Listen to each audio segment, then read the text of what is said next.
सच्चाई सच छुपने नहीं देंगे। अस्सलाम वालेकुम, आदाब। मैं हूं हाफिज गुलाम सरवर और आप देख रहे हैं देश की सच्चाई। उत्तर प्रदेश में चुनाव ज्यों ज्यों करीब आ रहा है, हजारों सवाल साथ में उभरते चले जा रहे हैं। सवाल अलग अलग हैं और अलग अलग कम्युनिटी के हैं, अलग अलग बिरादरियों के हैं और यूं कह लिया जाए कि अलग अलग खित्ते के हैं। पश्चिम का मसला कुछ और है, पूरब का मसला कुछ और है, क्योंकि उत्तर प्रदेश बहुत बड़ा राज्य है और समाजवादी के इशू कुछ और है, बसपा के कुछ और है, रणनीति भी कुछ और है, लेकिन मुस्लिम क़यादत की पार्टियों के साथ भी मसला अलग अलग दिख रहा है।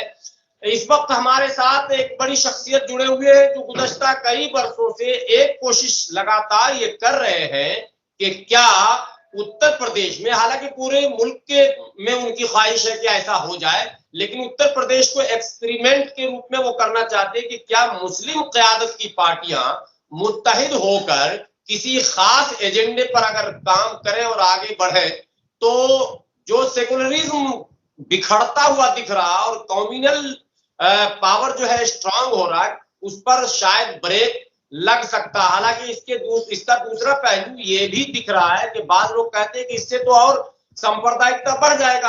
क्या तर्क है उनके, उनकी मेहनत कहां तक पहुंची और उनकी कोशिश आखिर है क्या, मकसद क्या है? जी हां, मैं बात कर रहा हूं इस्माइल बाटली वाला। जी हां, मुंबई से जुड़े हैं और आप सभी लोग जानते हैं, सोशल मीडिया पर भी एक्टिव है, लगातार मुहिम चला रहे हैं उत्तर प्रदेश के कई शहरों में, मीटिंग्स, लोगों से मिलना और सोशल कलेक्टिव तो है ही, साथ में धरातल पर आकर भी लोगों से मिलकर अपनी बात रख रहे हैं। क्या है उनके मकसद और कहां तक मिली कामयाबी?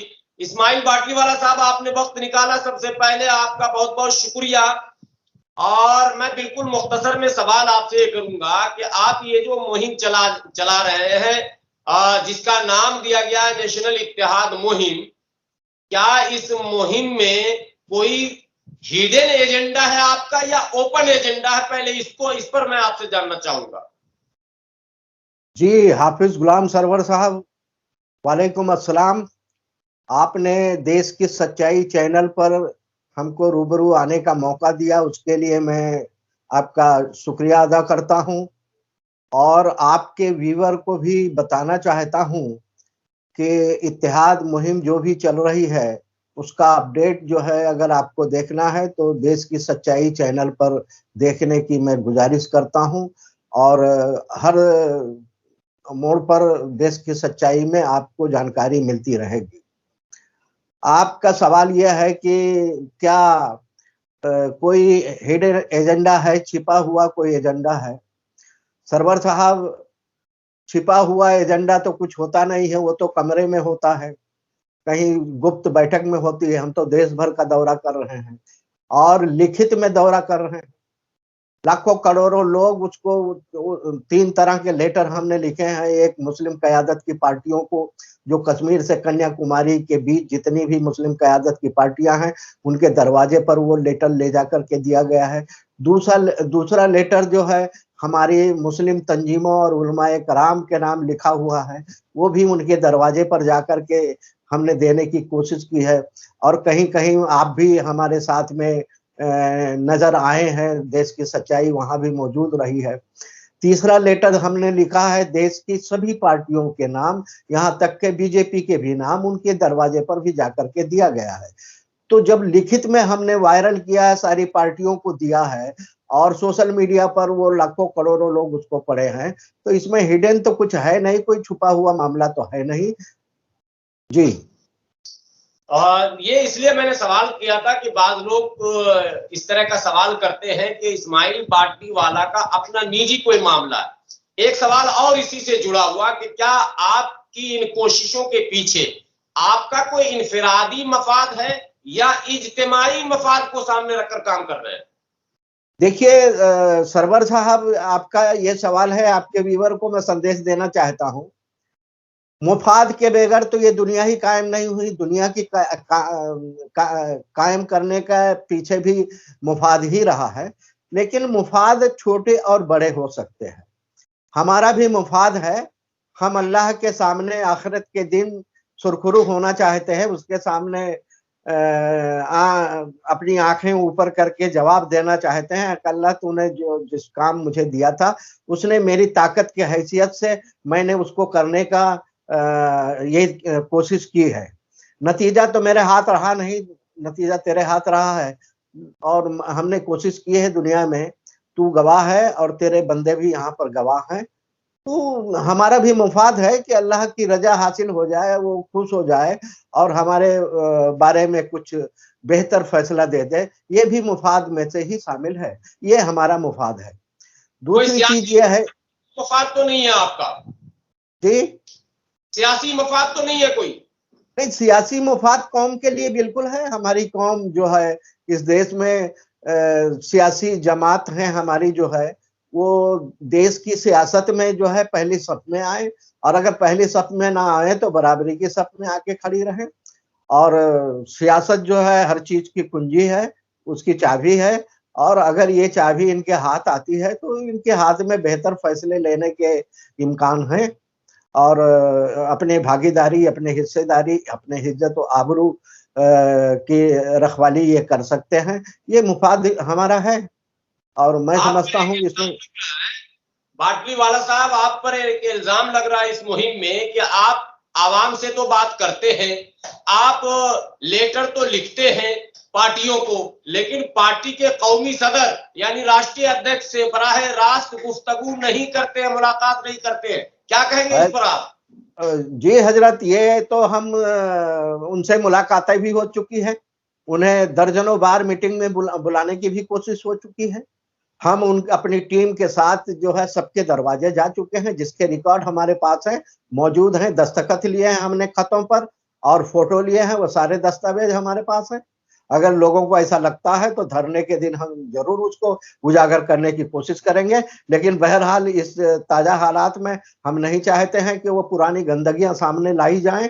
लेकिन अगर लोग चाहते हैं तो बिल्कुल वो रिकॉर्ड हम लोगों के सामने रख सकते हैं। अगर पीस पार्टी या उनके जिम्मेदारान या MIM के जिम्मेदारान या किसी भी पार्टी के जो कश्मीर से कन्याकुमारी के बीच बस्ती हैं, उन तमाम लोगों का दावा है कि भाई आप हमारे यहाँ नहीं आए हैं, तो मैं उनको लखनऊ में प्रदर्शनी करके दिखा सकता हूं कि देखिए इतनी तारीख को यहाँ आपके साथ हम मिले हैं, यहाँ पर पहुंचे हैं, हमारी टीम के साथ मिले हैं, दस्तखत लिया है हमने। दो चीजें हमने रिकॉर्ड में जरूर कर ली हैं, वहां खत देते हुए हमने फोटो लिए हैं और जो खत दिया है उस पर दस्तखत लिए हैं, सब हमारे पास मौजूद है। अच्छा, एक सवाल ये है कि क्या आपके मतलब मध्यस्थता के बगैर आप मीडिएट न करें और अगर पार्टियां आपस में खुद अलायंस कर लें तो आप खुश होंगे या नाराज होंगे? जैसा कि अभी पीस पार्टी और राष्ट्रीय उलमा काउंसिल का गठबंधन हो चुका है, आपकी ख्वाहिश है कि जो और दीगर पार्टियां वो सब मिल जाए, लेकिन इन दो पार्टियों के मिलने से आप खुश हैं कि नहीं है? देखिए साहब, हमारा विषय गठबंधन इत्तेहाद है। सरवर साहब, हमारा सवाल है इत्तेहाद की, हमारी कोशिश है इत्तेहाद। किसकी नुमाइंदगी में होगी, किसकी हाजिरी में होगी, इससे हमारा कोई ताल्लुक नहीं है। हमारे बगैर मतलब लोग अगर खुद बैठकर मिल ले तो ज्यादा बेहतर है। बिल्कुल ज्यादा बेहतर है, ये उनकी पहली जिम्मेदारी उनकी है, हमारी जिम्मेदारी है भी नहीं। हमारी हैसियत तो एक वोटर की है, एक वोटर की हैसियत से हम आवाज बुलंद करते हैं। जिस दिन हमने देखा कि इनमें इत्तेहाद हो गया, हम यहाँ से बॉम्बे से चलकर उनका स्वागत करने जाएंगे और उनके लिए प्रचार करने जाएंगे। इत्तेहाद की मीटिंगों में हमारी हाजिरी जरूरी नहीं है, हम उसको अपनी हाजिरी मानते नहीं है, क्योंकि हमारी कोई पार्टी नहीं है, इसलिए हम हाजिर रहने की भी ख्वाहिश नहीं है। लेकिन हम आज इसलिए कर रहे हैं कि वो आपस में बैठे। आखिरी सवाल, एक बहुत वायरल हो रहा है इस वक्त के आप पीस पार्टी के दफ्तर पर और MIM के दफ्तर पर आपने ऐलान कर दिया है कि हम धरना देंगे। क्या इस ऐलान के बाद और इस खत के बाद जो आपने चिट्ठी भी लिखी है उन पार्टियों को और जो सरकार से आपने परमिशन की बात की है, किसी के फोन बराह रास्त आप तक पहुंचे हैं कि आप मत आइए, हम लोग खुद अलायंस कर लेंगे? देखिए सर, प्रशासन के तरफ से तो हमें फोन आ गए हैं, प्रशासन बिल्कुल एक्टिव हो चुकी है। 30 सितंबर को सबको रजिस्टर खत मिल चुका है, IG को, कमिश्नर को, DM को और IB को, LIU को और लोकल पुलिस को सबको खत मिल चुका है, प्रशासन जो है एक्टिव हो चुका है, लेकिन पीस पार्टी और एमआईएम की तरफ से अभी तक हमें कोई भी रिस्पांस, आज 12 दिन हो गए हैं, अभी तक कोई भी रिस्पांस नहीं आया है, ना लिखित में आया है, ना किसी का फोन आया है, कोई भी हरकत उनकी तरफ से मुझे नजर। आखिरी एक सवाल चलते चलते मैं आपसे करूं कि सर, अगर धरना के बाद भी इनकी तरफ से कोई पहल नहीं हुआ तो कौम के नाम कोई संदेश आप देकर हटेंगे या यूं ही हटेंगे? जी नहीं, मुझे तो नहीं लगता है कि ये इत्तेहाद नहीं होगा, बिल्कुल इत्तेहाद होगा। और धरने की पोजीशन आने तक जो है इत्तेहाद हो जाएगा। रही बात ये कि धरना देने के लिए हमारी टीम पूरी लखनऊ में वहां पर मौजूद होगी।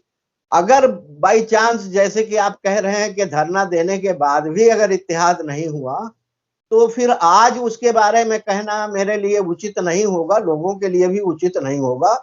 हमारी टीम वहां बैठी रहेगी, हर पल की खबर रखेगी, सबका जायजा लेगी और हम उनके साथ बैठ करके अगली हिकमत अमली क्या होगी, क्या हमने करना चाहिए, वो हमारी टीम के साथ मशवरा करके उसी दिन जो है हम वहां पर जाहिर करेंगे। चलिए, बहुत बहुत शुक्रिया, आपने अपना कीमती वक्त निकाला देश की सच्चाई के लिए और मुंबई से आप सीधे जुड़े हमसे। मेरी कोशिश होगी कि आप जो ये मेहनत कर रहे हैं, ईमानदाराना मेहनत है, ये आवाम तक पूरी तरह से इसी अंदाज में पहुंचे और आप अपनी तमाम बातों को बराह रास्त आवाम तक इस तरह के तमाम चैनलों के जरिए पहुंचाते रहें, ताकि जो दरमियान में गलतफहमियां फैलाई जा रही है उस पर लगाम लग सके। तमाम सामीन से गुजारिश है कि आप अपडेट के लिए देश की सच्चाई से जुड़े रहें, आपको पल पल का अपडेट मिलेगा। और ये जो कोशिशें हो रही है इस्माइल बाटलीवाला साहब की तरफ से, इनकी तमाम जो मुआविनीन है, तमाम जो सहयोगी है, उनकी तरफ से, आपने सुना सारी बातें कि इस्माइल बाटलीवाला साहब ने अपनी बात रखी कि बिल्कुल लिल्लाहियत के साथ, इखलास के साथ, ईमानदारी के साथ सिर्फ ये कोशिश है कि आप एक मुत्तहिदा लाहे अमल तय करें, जिससे आपके अंदर जो एक लकीरें बहुत बड़ी खिंची हुई है वो पाटा जा सके और आप जो भी फैसले लें, मुत्तहिदा लें, वो ऑटोमेटिकली आपके मफाद में हो जाए और रियासत के भी मफाद में हो और मुल्क के भी मफाद में हो और इंसानियत के भी फायदे के लिए वो हो। और अगर अलग अलग लड़ेंगे, अलग अलग फैसले लेंगे और टुकड़े टुकड़े में, गिरोह गिरोह में बंटकर काम करेंगे, तो सिर्फ सियासी खसारा नहीं होगा, बल्कि वो तमाम और जो शोबे हैं, तमाम जगहों पर खसारा ही खसारा होगा। इन्हीं तमाम मामलों को देखकर मुस्तकिल कई सालों से ये मुहिम चलाई जा रही है। मुझे लगता है कि इस तरह की मुहिम को हर तरह से सपोर्ट मिलना चाहिए। इसमें कोई भी हिडन एजेंडा, छुपा हुआ एजेंडा या सियासी मफाद नहीं है। ना तो एमएलसी और राज्यसभा बनने की बात है, ना बनाने की बात है, बल्कि सियासत में बराबर की हिस्सेदारी और फ्रंट लाइन पर आकर सियासत करने की बात कही जा रही है, ताकि आप जो भी काम करें वो फ्रंट पर आकर करें। अब तक जो सियासत इस वक्त मुल्क में मुसलमानों के जरिए और मुस्लिम क़यादत की पार्टियों के जरिए हुआ है, उसमें लगातार ये इल्जाम लगाए जाते रहे हैं कि कहीं ना कहीं इनका रिंग मास्टर कोई और होता है, फैसले कहीं और होते हैं और स्टेज पर गुफ्तगू कुछ और होती है। इस्माइल बाटलीवाला साहब और इनकी टीम की एक कोशिश है कि हमारे फैसले जो बंद कमरे में हो, इज्तिमाई हो और स्टेज पर भी जो बात आए वो वही बात आए, यानी हमारे सियासत में कोई वो मुनाफिकत न दिखे, बल्कि इस्लामी सियासत, इस्लामी तरीका बन जाए। इसी मकसद की हुसूलियाबी के लिए ये तमाम एक्सरसाइज, तमाम कोशिशें हो रही है और उसी का एक हिस्सा, आखिरी हिस्सा कहा जा सकता है कि इन पार्टियों के दफ्तर पर बाज़ाब्ता ऐलान हो चुका है कि अगर मतलब इतने के बाद भी इन लोग आपस में नहीं मिलते हैं, तो एक बात फिर चलते चलते मैं साफ कर दूं सामीन के लिए, व्यूवर्स के लिए, कि कभी भी इस्माइल बाटलीवाला साहब और उनकी टीम के लोगों ने यह नहीं कहा कि मैं आपका इत्तेहाद कराऊंगा या मैं दरमियान में मसालेहत कराऊंगा या मैं बताऊंगा आपको कैसे चुनाव लड़ना है या मैं कहूंगा किसे टिकट देना। बिल्कुल नहीं। आप जिसे टिकट दें आप जिसे चुनाव लड़ाएं, आप कहां से चुनाव लड़ेंगे, आप कितनी सीटों पर लड़ेंगे, सब कुछ आप तय कर लें, मिलकर आप तय करें। यही असल लड़ाई है, असल गुजारिश है। आप मुत्तहिद होकर काम कर लें और कोई इंटरफेयर नहीं है। और न मुझे किसी पार्टी का ओहदा चाहिए, न किसी पार्टी से टिकट चाहिए, न मेरे लोगों को टिकट चाहिए। इन्होंने साफ तौर पर ये बातें कह दी है। इसलिए जो लोग अगर इस तरह की गलतफहमी फैलाते हैं कि शायद कोई हिडन एजेंडा है, वो भी अपने जहन को पूरी तरह से साफ कर ले। शुरू से लेकर आज तक इनके जो भी काम हुए हैं वो बिल्कुल ओपन करके, साफ करके, जो बातें अभी कही है इस्माइल बाटलीवाला साहब ने कि हमने सारे रिकॉर्ड भी रखे हैं, हमने तस्वीरें इसलिए रखी है ताकि वक्त पड़ने पर दिखाया जा सके, हमने लेटर्स इसलिए रिसीव करा कर रखे हैं ताकि वक्त करने पर दिखाया जा सके। और आपने सुना होगा वो कहावत कि लिखतम के सामने बक्तम नहीं चलता है। कुल मिलाकर इस तहरीक को तकवीत मिलनी चाहिए और तमाम उत्तर प्रदेश के मतदाताओं से, विशेषकर माइनॉरिटी के बाशऊर लोगों से ये गुजारिश है कि इस मुहिम के साथ, और ये मुहिम कोई तंजीम, कोई रजिस्ट्रेशन, कोई ऑर्गेनाइजेशन नहीं है, ये एक मुहिम है जो आप सबों का है। और आप सबों की यही ख्वाहिश होती है कि हमारा फैसला मुत्तहिदा हो ताकि हमारी हित जो है वो सुरक्षित रहे। बस इसी की कोशिश हो रही है। जुड़े रहे देश की सच्चाई के साथ। शुक्रिया। खुदा हाफिज।